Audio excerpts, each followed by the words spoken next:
Hi everyone, welcome to my channel, especially to the real strategy games fans. I want to introduce you to an amazing game called Imperivm III Great Battles of Rome. Now, for most of you, this title doesn't mean anything to you. You're probably not familiar on it. But if I say Celtic Kings Rage of War, at least for some of you, it's gonna be more familiar. Celtic Kings Rage of War was first released in 2002, created by Haemimont games, and distributed successfully in all Europe and the States. It has many awards and it was very successful. It introduced a new concept of gaming. For example, if you compare with Age of Empires, from which Celtic Kings Saga was probably inspired of. Age of Empires was the concept of building and using the resources on the map to build, limited resources, and fight.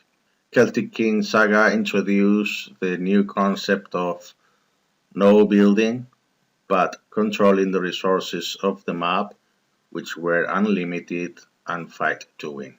That is a huge change, and Haemimont developed this concept from my point of view extremely well. With the Celtic Kings in 2002, the Rage of War, they started with two civilizations. They are called civilizations in the game. So it was Rome and Gaul. Then in its second part of the sequel, Nemesis of the Roman Empire, released in 2003 and 2004. They included two more civilizations, Iberia and Carthage. And with the last title, Imperivm III Great Battles of Rome, they included the rest of the civilizations we have nowadays, which is Germany, Egypt, and Britain. And they divided Rome in two, Republican Rome and Imperial Rome, with their own features. The three parts of the saga basically use the same engine. The appearance of the civilizations are very similar, are the same. Programming are the same. In every version of the game, they include different features. They add some others. They improve some designs, etc. But essentially, it's the same game with the same concept. Unfortunately, Imperivm III Great Battles of Rome was released in Spain and Italy only.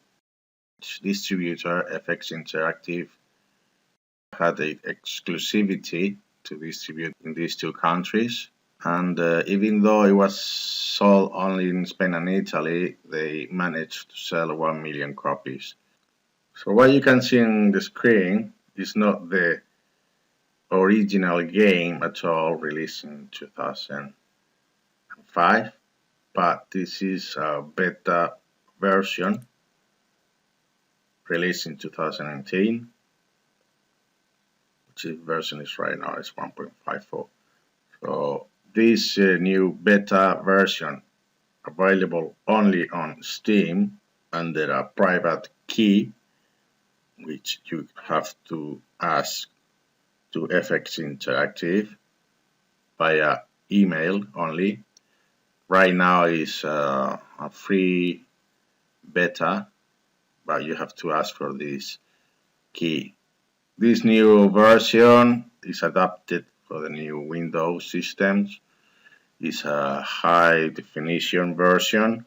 Basically, this is not a new game at all, but due to the incredible success of this game in Spain and Italy during all these years, until the closing of the GameSpy servers, FX Interactive, working together with the community of fans, are developing a high-definition version with extra designs and better balance of the civilizations. Now, thanks to this concept of unlimited resources, a good game could last for a few minutes or for hours, depending on the ability of the player to end the game.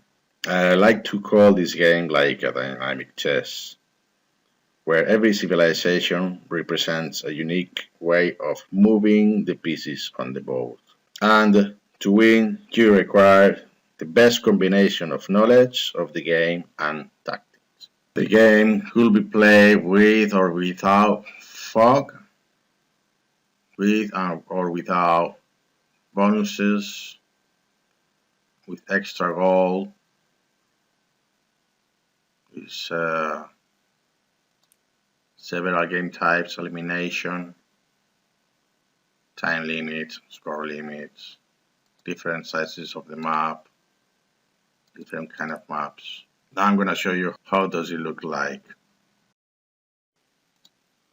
So that's how does it looks like using the minimap feature. See the overall visual of the map in a game. Here I just set all the different civilizations, 8 players in this map, and I'm gonna show you how do they look like. All the settlements, all the buildings, the villages, etc. They are already built. You don't need to build anything. Everything there. And you are starting controlling your own town hall, your own main settlement, and you can see different features here. I'm not gonna go deep into there, but all the civilizations have their own special features. So that's the Imperial Rome. This for Rome, we have the arena here. It's different features, different technologies you can buy. Same for the temple here, different technologies with different units as well, unique unit. The same for blacksmith, where you can buy the possibility of buying new units. Some units are by defect, some others you need to buy them in this blacksmith. Tavern as well, some other technologies. Comparing to Celtic Kings, Rage of War, or the Punic Wars, Nemesis of the Roman Empire, the walls here from the main settlement, they never had sentries, but in Imperivm III you have them. Starting with level 1, you can buy them for level 12 and then level 24. Okay, so this is the main settlement for Imperial Rome. Same for the village here. It's the typical Imperial village. When you start the game, you always control one village, the main village, which is normally having the maximum of 70 population. This is Republican Rome. The buildings are exactly the same. Inside these buildings, that's where you can see the differences, different technologies, different units. Okay, some of them are the same units, some others are different. The tavern is exactly the same as Imperial, and same for the temple. But some units, some features here, some technologies are different, and some units are different as well. Actually, it's one way to distinguish just by looking like this into the map. If this is a Republican, there is more trees here. One tree there, one tree. If you compare that to the Imperials, there is no trees around. Okay, so that's the way to distinguish. The village is the same as the Imperial one. You can go for Germans. The Germans here, see, they have their own architecture, their own design, and their own technologies as well. Have the German town hall here, tavern. It's called tavern with different technologies unique for the civilization. Barracks as well. Basically, this civilization use gold for buying technologies, but you use food to buy the units. So you have the barracks here to buy the. See, instead of gold, they use food to buy these units. The rest is basically gold. everything costs gold. To buy extra units, you have to use gold. Same, they have sentries here. Well, this is compared to Punic War, nemesis of the Roman Empire. This is one of the new civilizations. It was in Punic Wars. Temple of Neptus, blacksmith, sanctuary of Wotan. Okay. The design of the German village have specific for this civilization. Same for the Britons here. For the Britons, you have the British town hall again. That's how does it look like with some features here, some technologies. Can go for example, the tavern here, specific, very specific for Britain. The Temple of Thor here. The barracks where you buy the units. Before that, you have to go to the blacksmith in order to buy some of the units. As you can see, some of the units, the basic ones, don't need to buy the technology. It's just some other extra ones. That's when you have to buy the technology to have them available. And then the Morrigan's Monument is like the Colosseum in Rome or the arena. The sentries here. You can see the sentries in every civilization are unique as well, depending on their own civilization. Okay. The architecture very unique as well. The village, that's how those look like. It's the village. That's the Gaul town hall, the Gaul main settlement here. That's the town hall here with all these features. Tavern as well. Barracks. The arena. Specific technologies, same blacksmith, the tree house, the sentries as well, specific for the civilization, the Iberian town hall, its own features, the tavern with its own features, technologies, blacksmith, the arena, sanctuary, and the barracks, where you buy again. There's some basic units are available since the beginning, and some others you have to buy for them in the blacksmiths. Unique sentries as well from their own civilizations, and village. The village here very unique as well. The Egyptians, very powerful civilization or faction. The Egyptian town hall. You get Temple of Osiris, technologies, barracks to have their units, market, blacksmiths, Temple of Horus and Anubis.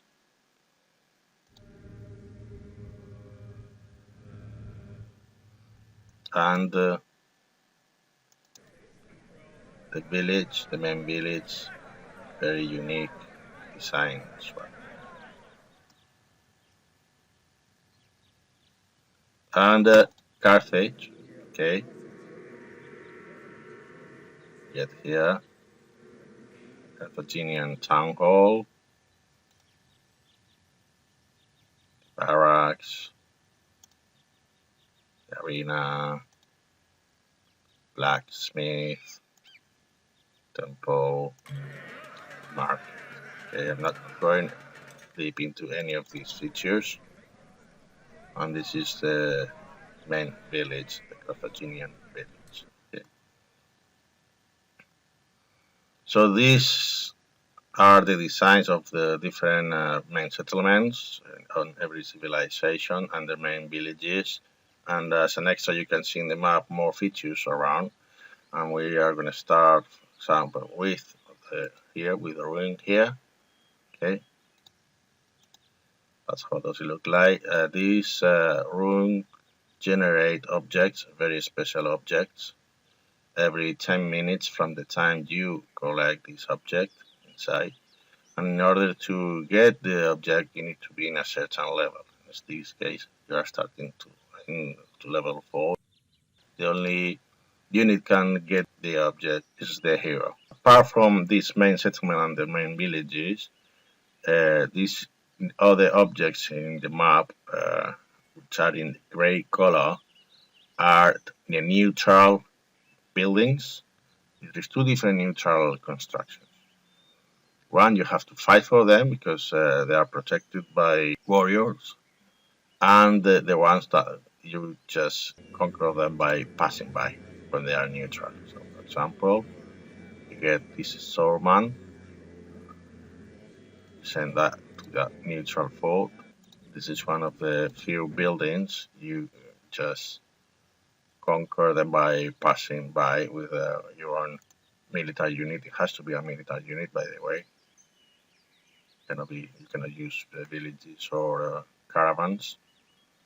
You see, that belongs to you. You get some stuff here, like 500 gold, 500 food. So I'm going first for the ones that are neutral. You don't need to fight for them. So you can see this guard post. You can go and take it without any fight, just by passing by. This new guard post, the only feature it has is just they generate sentries and they increase level by time. I will explain you what is a level later. What does that mean by level? The same village, neutral village. As you can see, the neutral villages, they have their design are the same as they all belong to any civilization. This case, that was a neutral village, but it was with architecture of a Gaul village. Okay, and the same for that one. This one, for example, has the design of a Roman village. This one here, the same as this one. Also, this shipyard they belong to you once you pass by, if they are neutral. Then the other kind of construction, which the one you have to fight for, are, for example, this fort, who carry Liberati. Liberati is a typical unit of Roman. So all these fortresses here, all these posts are related to all the civilization, even if they are neutral. So they will try to kill your units if you let them there. So in order to conquer this post, you have to destroy and kill all the units. Same. So this is a fort that generates gold. If you put inside 2,000 of gold.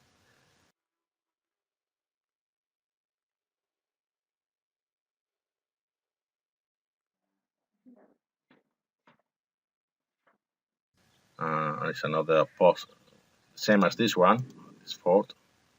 You put 2,000 of gold and will generate gold from time to time.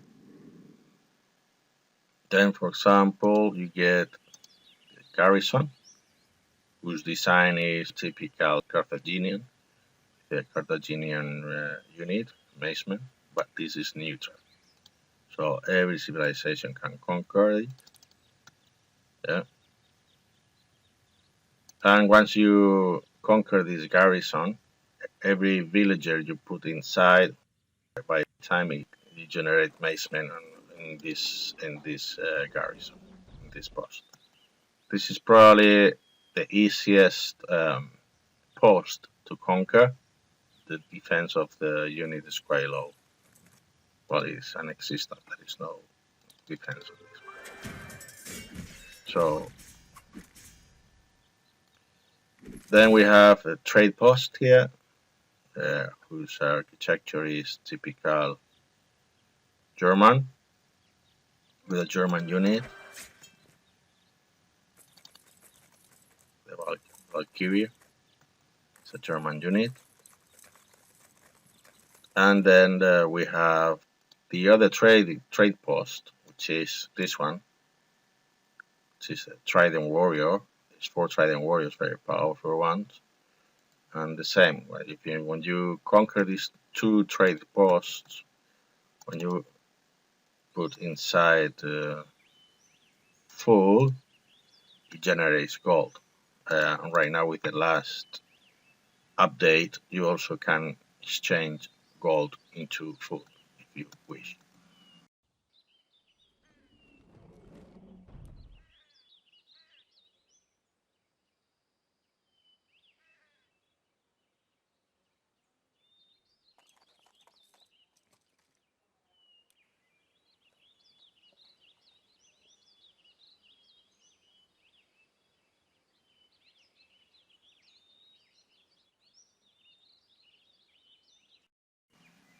And finally, you have the military post. There's 2 different ones. One is the Iberian architecture with Iberian units, slingers and defenders. And the other one is Breton architecture with a Breton unit, Highlanders, very powerful unit.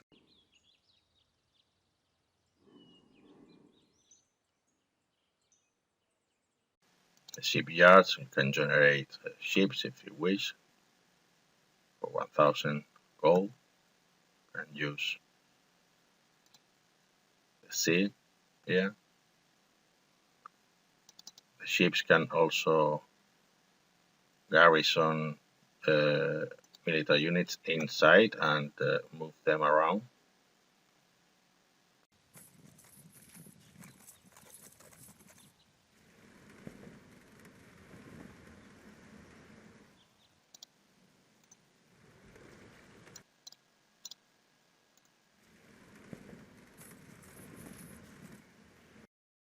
In all these posts, you can garrison units as well, not just units, but villagers, and villagers become like archers inside this garrison or this post. Now we have a special post here, Teuton tent, and you have to fight for this as well. When you kill them all, you get 12 Teuton warriors, 6 Teuton archers, and 6 Teuton riders. And when you put food inside, they generate these warriors by time.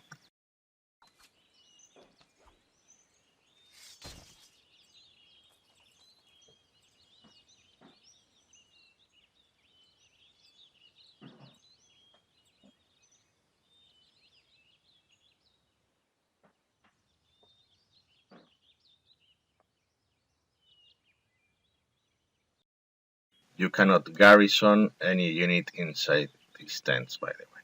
Okay. It's only to generate these kind of units once you have conquered the tent. Then we have a special settlement or building, which is Stonehenge. Stonehenge, if you take a special unit like priests, druids, and countries, shamans, etc. You take them there, you can charge the Stonehenge and use all these features here that will affect everywhere in the map and all the civilizations at the same time. Then you have objects in the map, as you can see here, here, here. Sometimes they are very easy to spot, sometimes they are not that easy. Here, here, here. Some of these special item holders, for example, that one, this oak stamp, they generate special objects from time to time. Okay. This oak stamp generates an object. Same for the tombstone here. We have another boulder here, generates another object. They are minor objects compared to ruins here. Well, some of them are minor objects, some others are very powerful objects. You have to be able to spot them in the map and use them for your own good. Another item holders like this one, the fountain, or this one, the well, or this one, the face pillar, they don't generate nothing, no objects, but you can hide the objects in there, positioning the objects there. So let's, for example, let's take one of the objects here.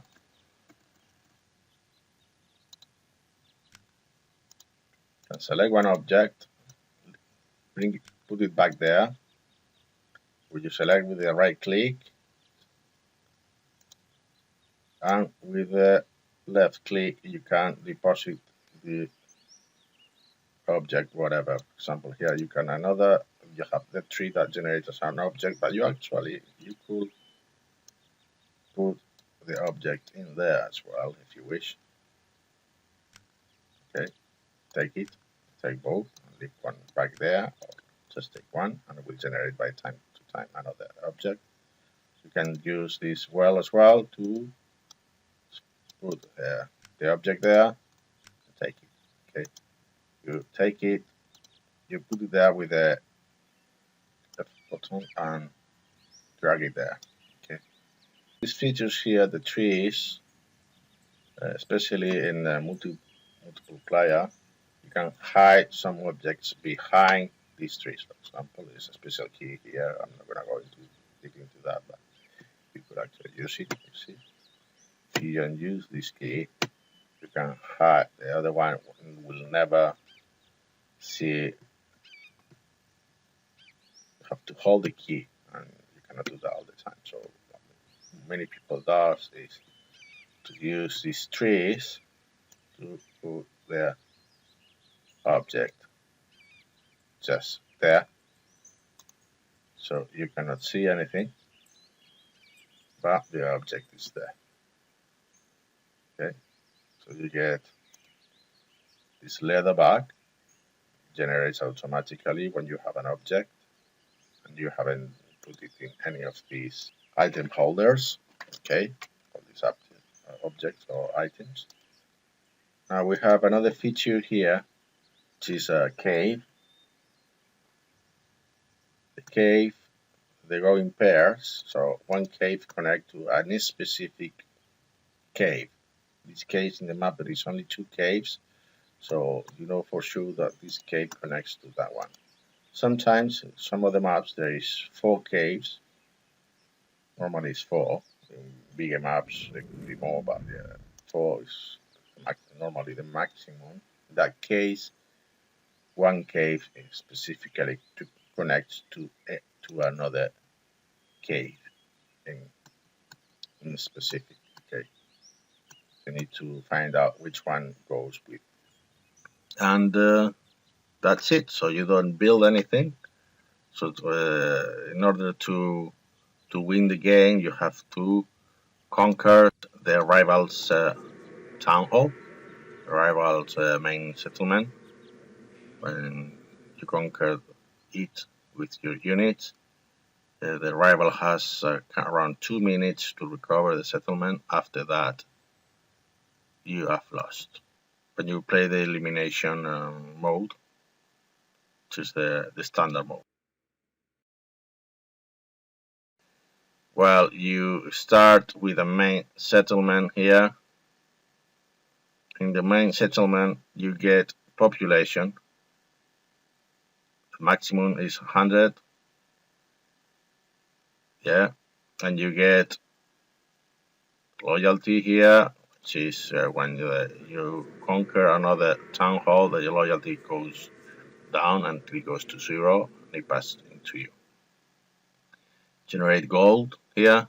The more population you have, the more gold you generate. The town hall generates population very, very, very slowly. It doesn't generate food at all. In order to get food, your units, they also consume food. In order to get food, you need to control the villages, okay? The villages, the higher the population, the more food they generate. So this village has a maximum of 70 population. Now, to generate a route, just simply select with the left click on the village and then right click on the town hall. And then you are starting with the route. See, caravans generate a maximum of 1,000 units. So there starts, and the minimum amount we can carry in this caravan is 100 units. Now, the more population here you get, the more food you select.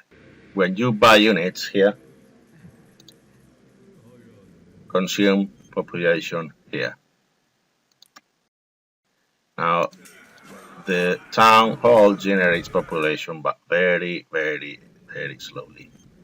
So in order to get faster the amount of the population, and in order to maintain the highest level of population in the town hall, because you want to generate the highest amount of gold to buy the technologies, what we're gonna do is to call peasants into the main town hall, the main settlement, the president. Don't press as you have a group of 5, every one of them, 5 peasants every time. Now, the more peasants you call, what is going to affect you in the amount of food it's going to generate by second, because the less population here, the slower the generation of food. Okay, so you want to keep a balance as well, and for example, control as many villages as you can. So when they are neutral, they don't generate villagers until you pass by them. They slowly are generating more and more until you get the maximum population of the village. Again, you select a new route. You can actually select different routes in order to avoid, let's say if this is an enemy, you could avoid this town hall by selecting this, for example, this village from this ally and bringing that into the town hall, creating different routes, alternative routes. You can, for example, send food there. You can send villagers here, there. The villagers are gonna behave like warriors inside, like archers. So it's gonna be tough to take that fort.